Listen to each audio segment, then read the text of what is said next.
What's the fondest memory of your own childhood? My own childhood, oh my goodness. The fondest, I have so many. Playing with my cousins out at the farm, being with my grandma and my mom, playing in the yard, going to Moose Jaw, staying with my cousins there. There's so many that they're all kind of equally important and great memories of. I really can't pick one. Fondest memory of being a teenager? Getting my driver's license, that was wonderful. Going to school dances, going to movies with my friends, having some parties down by the river where you didn't really know where to go.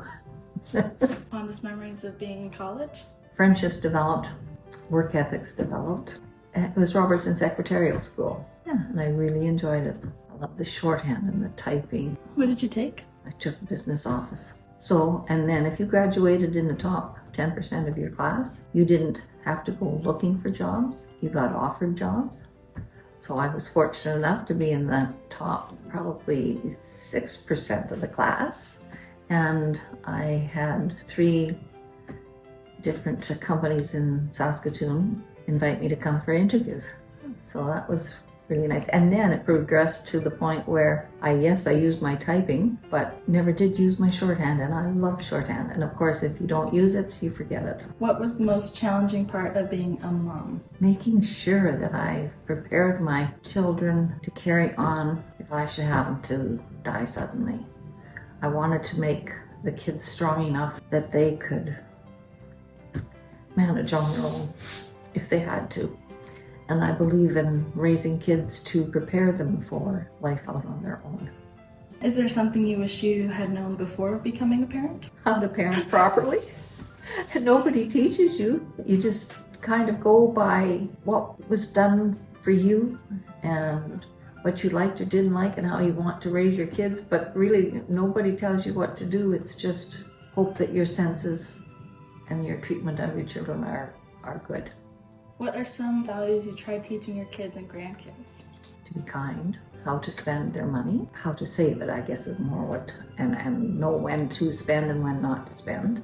Because some people can have their money and they can have lots of money and have nothing really because they are trying to keep that money and maybe run out someday. But you have to know when you have to spend money and when you have to save it. So I hope I instill some of that in the kids, the grandkids. I don't know if I did or not. And mostly to be kind. That is, what else can we be to each other if we're not kind?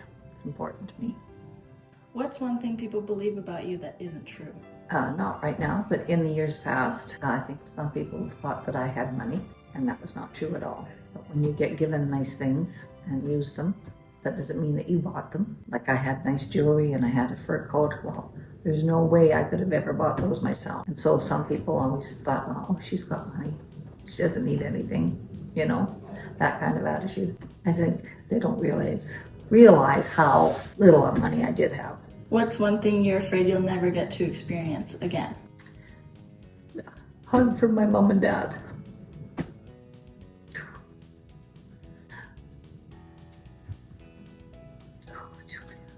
Yeah, I'll never get to have that again. The feeling of it.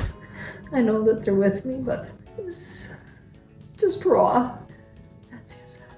There's other things, but that's the most important. I suppose you're going to ask me what I want to experience yet. I'd like to have more time with my husband to do some things we would like to do. I hope we get to do them. If we'd like to take another cruise, we'd like to go to Europe maybe. We'd like to go to the British Isles. Who knows if any of this will come to fruition. Never say die. And I'd like to live long enough to see some of my grandchildren get married and get their jobs and their life organized and settled. And maybe some great-grandbabies in the future. Yeah, that's what I wish for. What's a dream that you let go that still hurts? Actually, Julia, I don't have a dream that I haven't. I wouldn't say this is a dream. There's one thing I would do differently, but so far everything I've done in my life I've enjoyed and doing. There's things I didn't enjoy, of course, but if I had some aspects to do over again, I would have liked to have gone to cooking school, which I didn't do. I do like to cook. Took 4 years of cooking and sewing in high school, and I really enjoyed it. but just didn't pursue it. At that time, people who went to cooking school and trade schools and stuff were normally the kids that got their grade 10 and didn't pursue further education, or that was their maximum. And so they went to trade school and cooking schools, and it was just kind of looked down on. But now, I mean, that is not the case at all. And thank heavens that kind of mindset has changed. I'm really thankful for that. But it kept me from going to do something I probably would have really loved. Anyway, I ended up cooking for lots of people in my lifetime, still doing. What's your favorite recipe? One of them is Christmas morning lifesaver. I love doing that. I love my homemade soups. I like to try things, but those I really like. And of course, I love making pancakes and buttermilk pancakes or buttermilk waffles. I love that. Everybody seems to like those, but I enjoy making. Anna wants to know what the craziest thing you ever done was. I'm such a reserved person. I don't recall doing anything really crazy. I really don't. I can't think of anything really crazy. I guess maybe some of the parties I went to, but that's not what I did. It's going there, and didn't do that very often. It just wasn't in my nature that way. Is there something that you don't want to do because of fear? Not really, I don't think. I do things that I'm afraid of. I'm afraid of them, but I get through it. A simple thing. I don't want to try to do different things on my phone or my iPad or my computer in case I mess something up and I can't fix it. So, and I've got nobody to help me. So I have tried to avoid things I'm afraid of doing. What's something you've always wanted someone to tell you or to hear, but you've never heard it? I guess I always want people to tell me the truth. I want them to, those that do, I want them to tell me that they love me. What do you think's on the other side? On the other side, I don't think there is another side. I think there's just death, and there's your memories of me or whoever. I'm not a religious person. I just think that when I go, someday you might stop by my grave and say, "Oh, hi, Grandma, give me a flower." You may never come to my gravesite, but you'll think of me. That's where I am. Or that's where I will be. Living within people? Yeah. Things you do. Things you'll think, oh, next time I cut cheese for something, I'll do it like that. Or, you know what I mean? Just little things. Oh, Grandma did that. Like I'm always thinking of things that my grandma said to me or taught me, and Mom, because Grandma helped raise me. And you always think this is so funny, but I mean, she always used this when I said I couldn't do something or whatever, or get used to it, whatever. Karen, you can get used to anything except hanging. Now think about it. Oh, and the other thing, if you can read, you can do it. It's just little things that you'll think over the years that, oh, that was what Grandma meant or said or told me about. Yeah, it's memories. Mm-hmm. Yeah, and I hope they're good ones. What's your favorite memory of your mom and your dad? Where do you begin? How much they loved me. One of my favorite things I've got to tell you with my dad, so he's actually not my birth dad, but he was my dad. He raised me. And when they got married in 1959, in July, well, that fall, Dad and I were in the Woolworth store in Swiftcurrent, and he met a couple. They came up and they started visiting, and he said, "Karen, come here. I want you to meet someone." So I got over to him, and he put his arm around my shoulders, and he said, whatever their names were, I can't remember now, but he said, "I'd love for you to meet my daughter." From that day on, he was my father. He didn't introduce me as June's daughter or my stepdaughter, or "I would love you to meet my daughter." And he was my dad forever. And Mom, of course, she just always was there for me. She was always there. Yeah, always stood by me, loved me. Yeah, I really miss them. How did you know Grandpa was the one you were meant to spend the rest of your life with? That was a silly story. He was the best man at my second wedding. So that was in '83. It was funny, one night we were over, second husband and myself were over here visiting at the farmhouse where I live now, and we were playing cards, about 6 or 8 of us there, and I was across the table from Grandpa, and I looked at him, and it was just like I'd been hit with a bolt of lightning. I love this man. But how could that be? He's sitting there with his wife, I'm sitting there with my husband, and there's other people. I didn't go near him or talk to him for 3 to 5 weeks, I think it was, because of this feeling. And of course I kept it down all the time. But that's when I don't know what it was. We just, whenever we were together, we always had a conversation. Just nice conversation. We would go, the four of us would go to dances or parties or stuff. Well, the two of them would end up having too much to drink, and we'd end up talking and visiting and dancing. And he was just like a really good friend that I finally found. The rest is history. I love the man. If it wasn't for my children, I wish I would have had him first. But then I have 4 beautiful children from my first marriage. People call me his Liz Taylor. Some people do. Get married more than once, they start calling you. Anyway, 3rd time lucky. I hope we have lots of time left together. I had 2 weeks in Mexico and Mazatlan just recently. It was just like 24/7 together. It was really nice. It just seemed so natural, so good, meant to be. It's wonderful. We both had a nice time. We didn't do anything really, just walked and went to the pool and on the beach and ate lots of shrimp. Anyway, it was a good time. Yeah, good time to be together. So I hope we have more of that. Is there any family history that you've kept secret from everyone? I don't have any family secret that I know of, but my mom and my aunt, Connie Mann, they both went to their graves sharing a secret that nobody else knows. And I always wonder to think about that once in a while. Mm-hmm. But I can't think of any family secret. Nothing's, nothing too unforgiving or remarkable or just that. I keep going back to that once in a while. I wonder what their secret was. And I can remember Mom saying, and we will take it to our graves. And they sure did. They took it to their graves.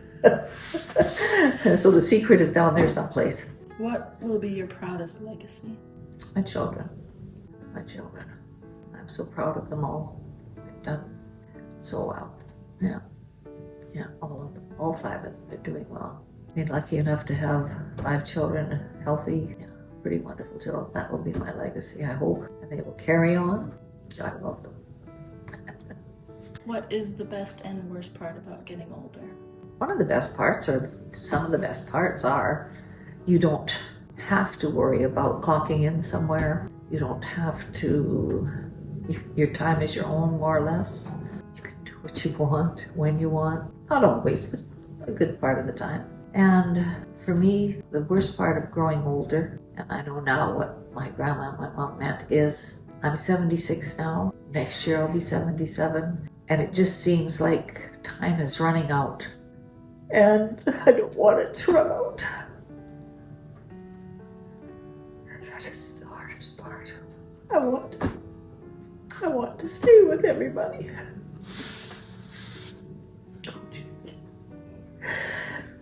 And so many things, remind me that this might be the last time I do this with somebody. This might be the last time I go here. Did I do what I should have?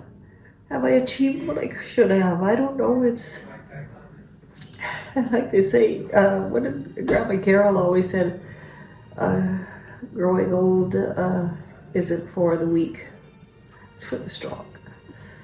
And life isn't a bowl of cherries. It sure isn't. But it's a pretty good life that we've had. So that's hard. But I am growing older, and I want to try and do it gracefully. This performance right now is not too graceful, but I will try to work on that more. What did you consider a special treat when you were a kid? Ice cream and angel food cake with strawberries. Loved it. That was a real special treat. That's what we had for birthdays. What elements of your life do you think that your great-grandkids would be in disbelief of?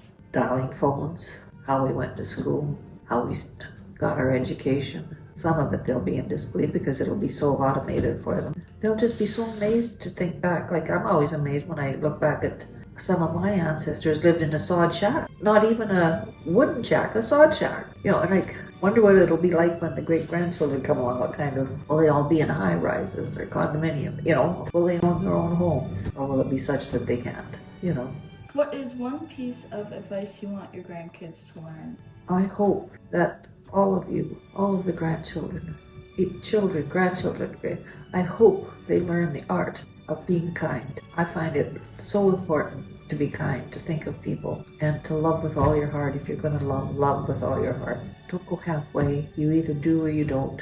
And if you have reservations, it's time to move on. Everybody in life needs some kind of kindness. Hope that everybody gets something out of that. What do you want us to do if you start losing your memory like Grandma? Tell me the same things over and over again. Go along with me. Treat me with kindness. I'm hoping, who knows what it'll be like. But people do lose their memory. Grandpa has one of his relatives phone him from Tabor. For the last year and a half or so, he phones, or Grandpa phones him, and it's always, well, our so-and-so is still living there. He's from this area, and so that Grandpa goes through all the history of all the families around, which he did, just 6 weeks previous on the last phone call. That's being kind. And he goes through it every time, all the families that Roy is asking about. So, that's a good thing. What's the one thing you want to be remembered for? That I was a nice, kind person.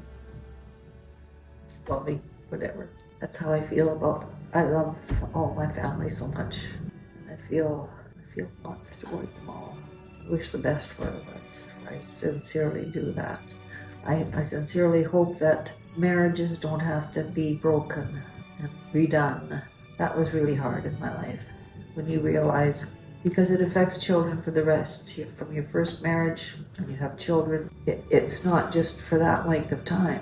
It affects everybody all the way down the line, right down to when your children are having grandchildren and so on. Because there always will come a question, oh, now was that somebody's stepdad or stepmom, and what year did that happen, Which father had that illness in his history? Or, it always comes up someplace. So I sincerely hope that my grandchildren have lasting marriages on the first time. But it's not the end of the world if you don't. There's somebody out there. Is there anything you want to be asked, or anything else you want the world to know? I think you've pretty well covered it, dear. I love you. I love you. Thank you. Oh.